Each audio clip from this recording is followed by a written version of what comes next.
Okay. And you can get an idea what an idiot like me was able to do with a fancy gimbal.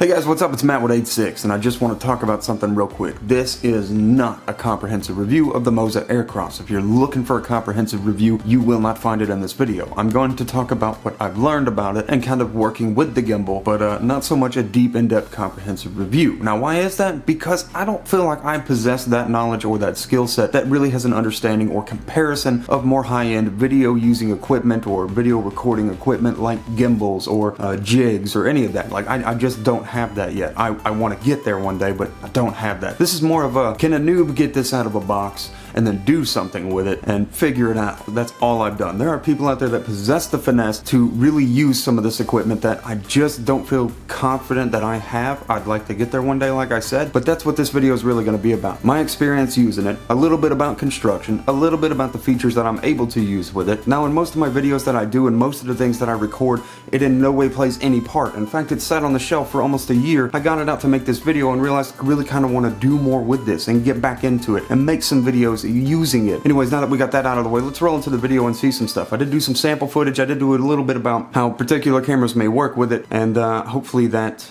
will answer some questions. Or if you're just somebody that's like, I've never used a gimbal before, this idiot did it, let's see how he did, and do I think I can do it or do it better? I'm sure you can. So anyways, let's move into the video and talk about it. First of all, we'll take a break and look at some raw sample footage, pretty much where I'm just freehanding with this thing and one where I've got it turned on. Now, I don't walk around with the professional finesse again that somebody that really knows what they're doing with a gimbal might. I'm just kind of walking around shooting with it, so hopefully it'll give you an idea. Now, I did one with the a Leica lens, which is actually on this camera right here. This lens does not have image stabilization. I also did one with a 1080p camera, so it's going to look a little bit upscaled and maybe a little bit grainy in this 4K footage, but I did one with that does have image stabilization because I don't have an image stabilized lens on the G7, but I do on an old Canon, this old Canon actually.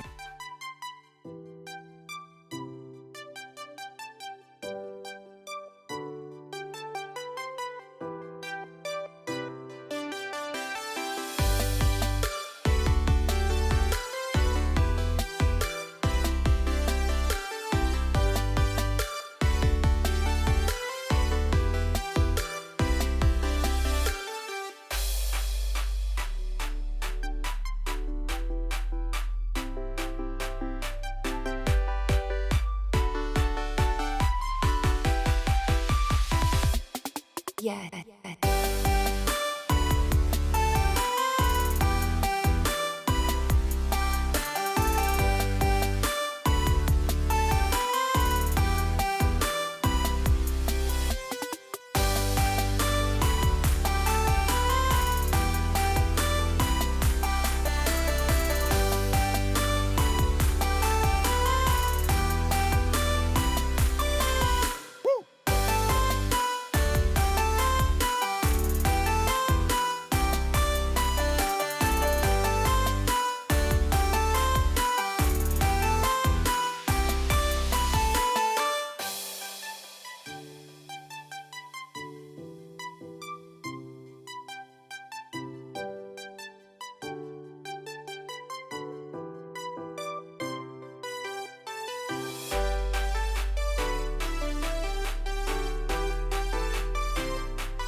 Yeah.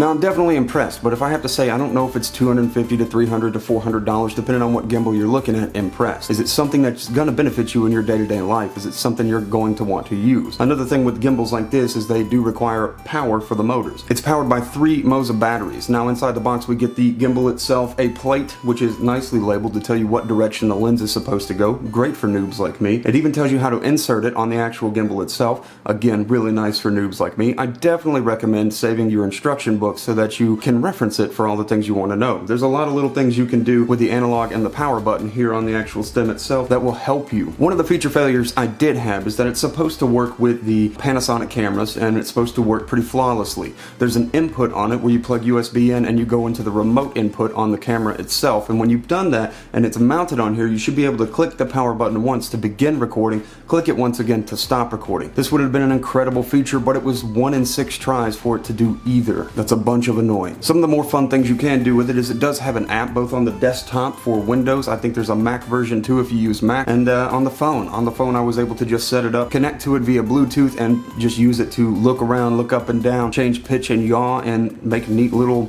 clips. And while you have controls that let you look up and down, these to me in post-editing, they look a little hard stop and hard to go. But again, I'm not really a professional, I'm just kind of a guy that wanted to use a gimbal. That's why I got it, and I hope that I can find more ways to use it. Pre-balancing it out of the box was pretty important because you don't want to put a lot of stress on that motor. When you put stress on the motor and you move just the wrong way, it'll start to scream at you and even let go.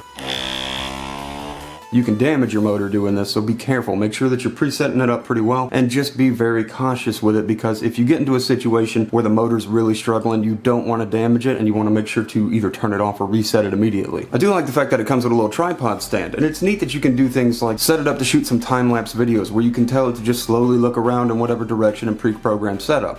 That's something that's really cool to me. However, again, I'm not really sure where I'd use it in my videos, but if you're somebody that's interested in that, now you know. Now in the software, whether it's on the phone or whether it's in the desktop app, there is a whole bunch of things you can look at. These are things that I recommend people that really know what they're doing with one of these go and figure out if that has the features you're looking for, because me, I just kind of go in there and change things and see what happens. That's sort of how I learn. Mess with it, hope not to break it, and see if you can do something cool with it. And I'm sure this is really disappointing. If you didn't heed my warning at the beginning, now you're probably like, man, this guy, what is he doing?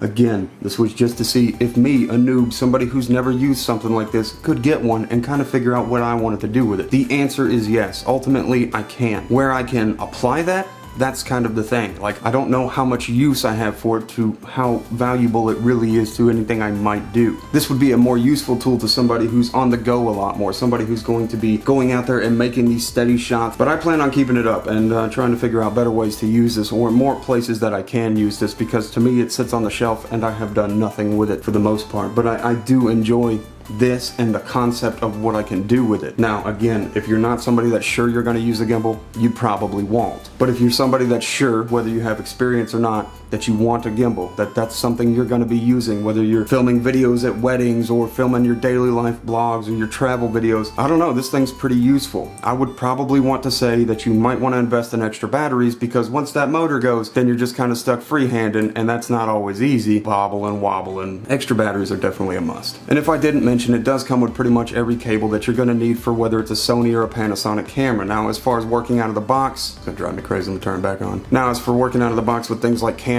it doesn't work with Canon out of the box. At least this one doesn't. As far as remote control and whatnot, you still put a Canon camera on there. Overall, as a last note, just one last thing to say about it is construction quality. This thing feels and looks expensive, and it feels like you get what you pay for with it. And I've got to say, it's made out of nice machined metal. It's got a nice ABS rubberized grip right here. It just feels really nice. I don't know how to really describe it better than that, but everything feels like really quality equipment. Now, I will say that the tripod's a little bit on the cheaper feeling side. It's not quite so fancy. In fact, one of the legs down here doesn't even stick like it's supposed to be sticking, but it still works as a decent tripod when you set it down on the ground to do your adjustments on it. That still works fine. I will say that the battery block is not included. You get the battery pack to charge the batteries, and it's a USB that goes into a block, but the block itself is not included. So either have one of those or get one of those separately so that you can plug it in to actually charge the batteries. It's a short USB tooth. That's a little bit annoying. I have to go plug it in on the counter so I can do that. Possibly get a USB extension so that you can run it to a shelf or something and set it there. That's my only real complaints about that, is it's kind of a cheap charger, but the rest of it, really quality, really nice device. I'll post a link to something that's a little more comprehensive for the little more professional that knows a little bit more about gimbals and equipment like this. But